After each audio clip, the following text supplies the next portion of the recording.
3 years ago, I made this decision which now in hindsight looks horrible because I cut losses on this company who had operations in Ukraine. Think back, there was a time when Russia invaded Ukraine, correct? And for a business with operations in Ukraine, there seems no daylight.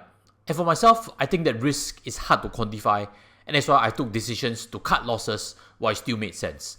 This company is now then Food Empire. For a while, the decision to cut losses seemed quite smart because that was before the big plunge that Mr. Market realized. I saved at least 20-30% for the next 1 year on the downside. And so I moved on. And what I didn't know is that things actually recovered for it and it continued to grow its profits. In the last 1 year, its share price has actually shot up. And because I wasn't tracking it already, I missed its multi-bagger. So this reinforces a few things. For investing, there are 2 legs that we need to catch. The first is timing the exit, which is hard. The second is timing the re-entry, which is also hard. So on timing the exit, the question becomes, are you okay to pull the trigger based on what you understand on the business? Sometimes this can save you a lot of money. But also timing the exit, we have to question whether the worst is over already or not. I think so far for this part, I've nailed it quite well. But the timing of re-entry is always hard. Simple reasons, because we were validated in the selling, we kind of don't want to look at it anymore. We move on to new ideas. So take note of these 2 points, and today I have more lessons to share with you. Hi guys, welcome back. Without further ado, I have 2 big mistakes that I'd like to share with you transparently. And as always, if you'd like to show support, smash the like button.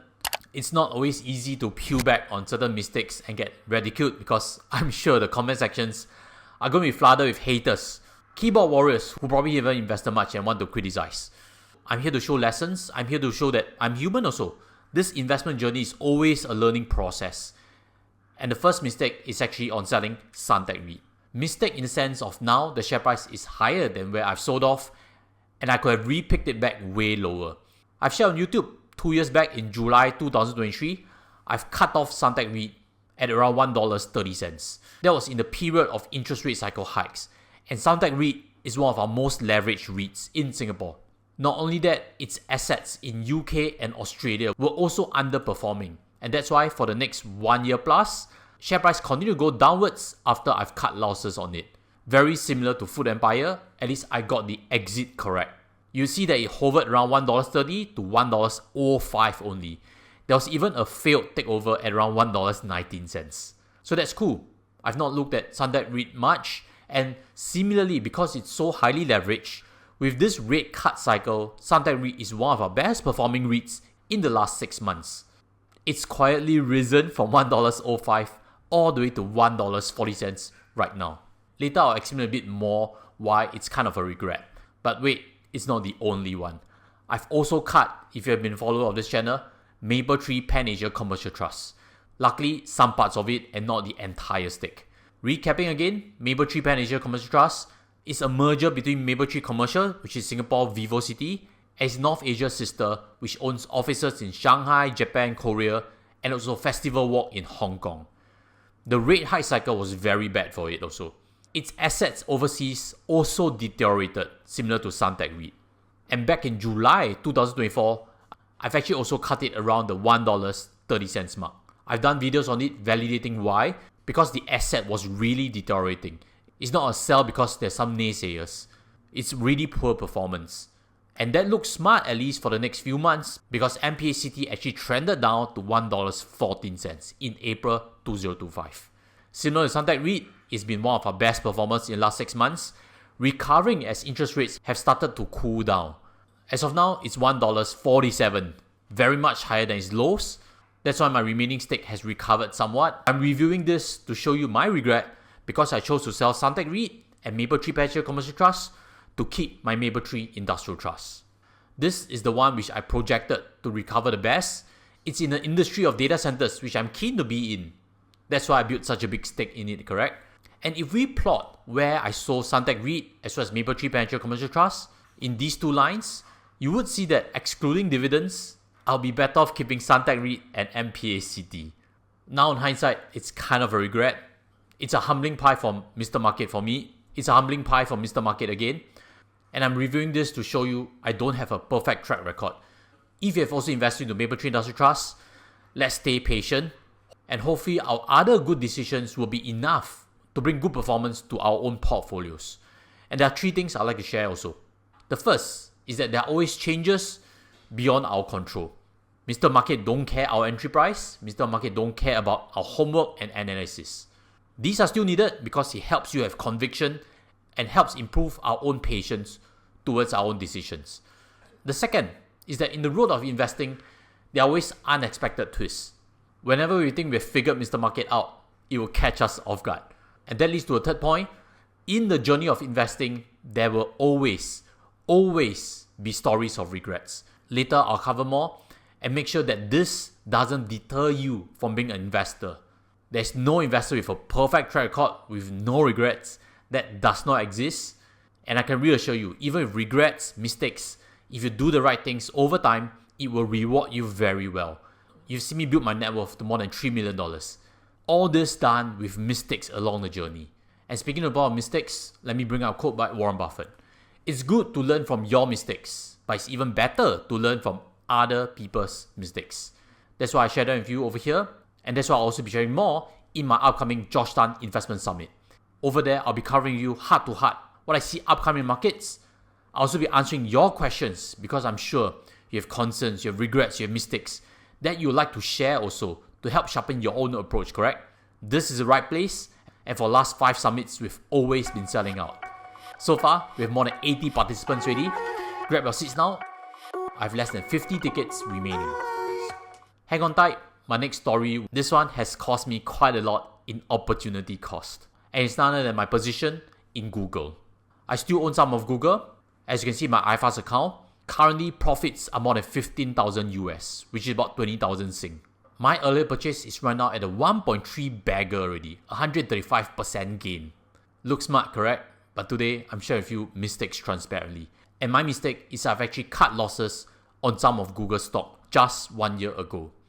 This is in my Tiger Brokers account. I also earn Google over there. From a trading standpoint, when Google was about to break out, I loaded up on it. That's all the BBB that you can see over there.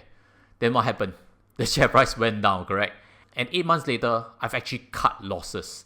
All the SSS over there you can see. So I know what the haters are going to say. Buy high, sell low. How to make money like that, correct? But if you look carefully at the journey, I didn't sell in the downturns. That was when Google missed earnings. Its cloud business was actually slowing down at that point. I didn't sell Google when it was underperforming the other Mag7. If you look back, Google was relatively slow to this AI game. Today, we know Gemini is fantastic. But 1 year ago, it wasn't. The biggest concern was that Google's ad revenue would be under pressure from ChatGPT. Gemini back then was still very lousy and in itself was possibly going to cannibalize Google's ad revenue. For myself even, I've seen my own YouTube earnings drop, and that actually exposes some possibilities that Google's ad revenue will slow down or be at risk of turning negative. And last but not least, I did not sell also in the tariff crash. Those will be bad times to sell because it's purely emotional.